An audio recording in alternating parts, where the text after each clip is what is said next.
Welcome back. This is day 2 of the 30-day challenge, and I'm still working on the idea of being authentic by not being myself, by being the real me, the person I think I am, and trying to figure out what that means.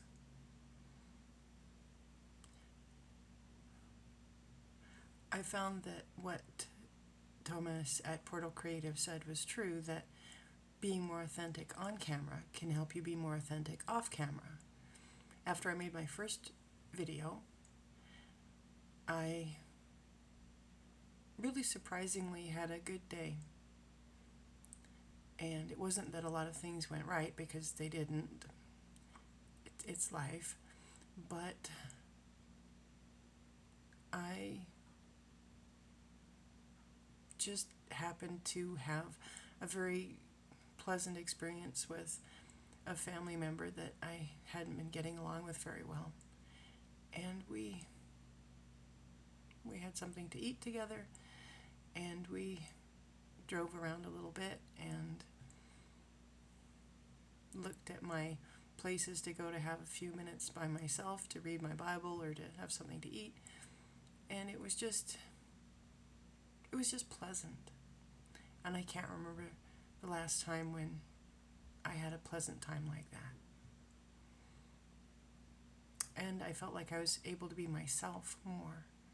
So, who knew? Day 1 and being more authentic on camera can potentially help you be more authentic off camera, because it worked for me. In this video, I'd like to talk at least a little bit about another video that Portal Creative did about video journals and how it's fine to have notes or bullet points, but how does that communicate into video journaling, where you just get in front of a camera and talk about whatever comes to mind. So that's given me something else to think about. And I'm still working on the authentic self thoughts, so yeah, it's a lot to think about. But in the video journal video, I will link it either at the end or below beside this video in the description box. He was talking about having confidence in yourself and in having confidence in your abilities. And I thought, wow, at my age, because I'm almost 55, I thought at my age I can have confidence in a lot of my abilities because of not just the years, but the mileage, the life experiences I've had. So I started thinking about people around my age and older who don't make videos and don't think that they can. And if I can make videos, anybody can do it. I can have at least some abilities or some confidence in my abilities. And that should transfer to making videos, to talking to somebody like I'm talking to a friend. I'm just out of practice talking to people.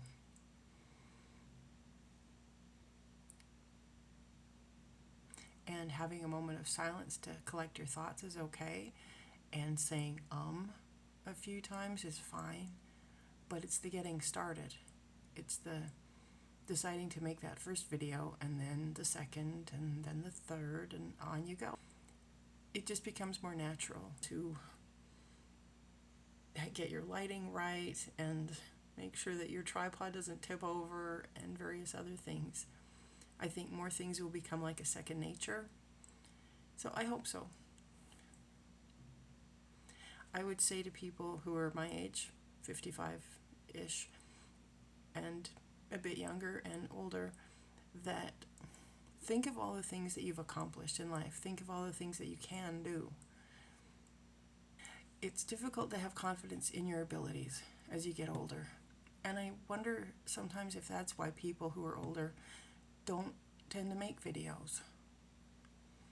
Or if they do, they've got some, 13-year-old granddaughter or grandson who does everything for them.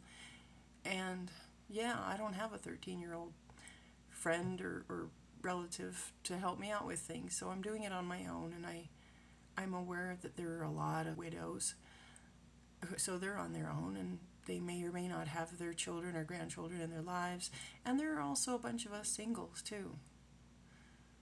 A few seem to be divorced, but a lot are never married.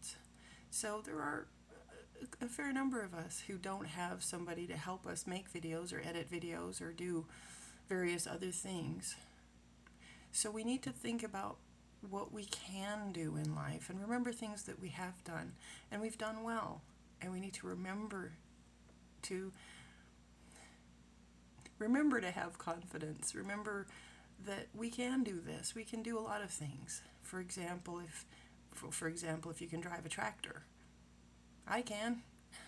If you can change a tire, if you can give speeches for work, for example, then think about those things, hold on to those things and say, yeah, I can do something well. I can do many things well, actually, and I've made it this far.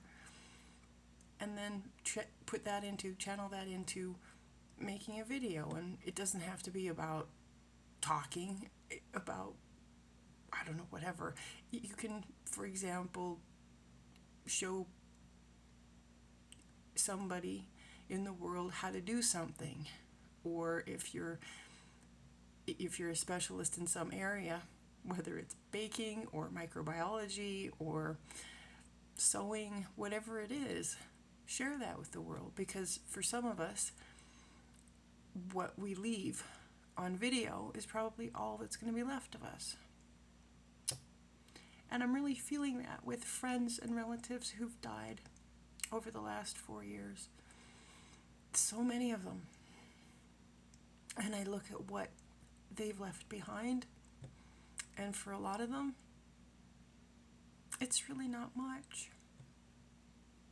And I realize that when I'm gone, there's not going to be anybody left to remember them. And that sucks. It just straight up sucks. So we need to engage with the world now while we can and talk about people and things that are important to us. Didn't intend to get upset, sorry. Oh, one of these days I'm going to get through a video or finish a video and not cry. And I will be so happy with myself.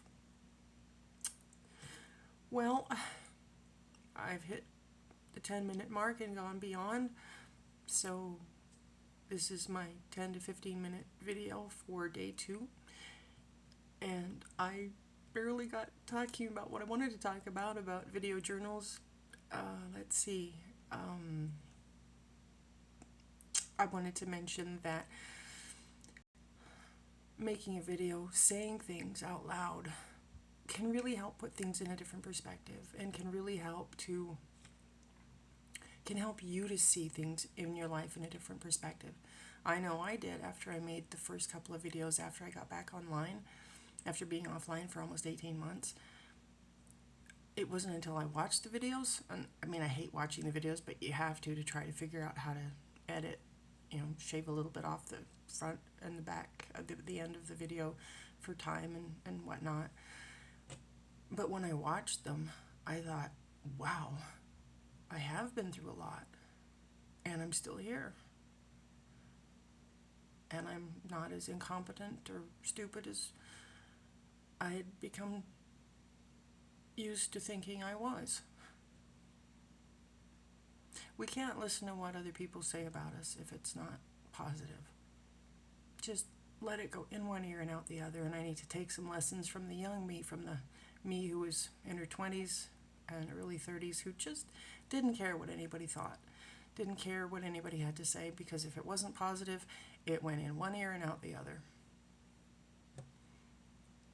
And the last 3 years since I became a Christian, I've been really struggling with who I am now, because I've changed so much. And then with what happened in September, early September, that's a separate video on my other channel. I've been really struggling with who I am. And even more than who I am as I'm approaching 55. So I have at least just a small measure of not just sympathy but empathy for people who are older than me. And it's helped to put a lot of things into better perspective.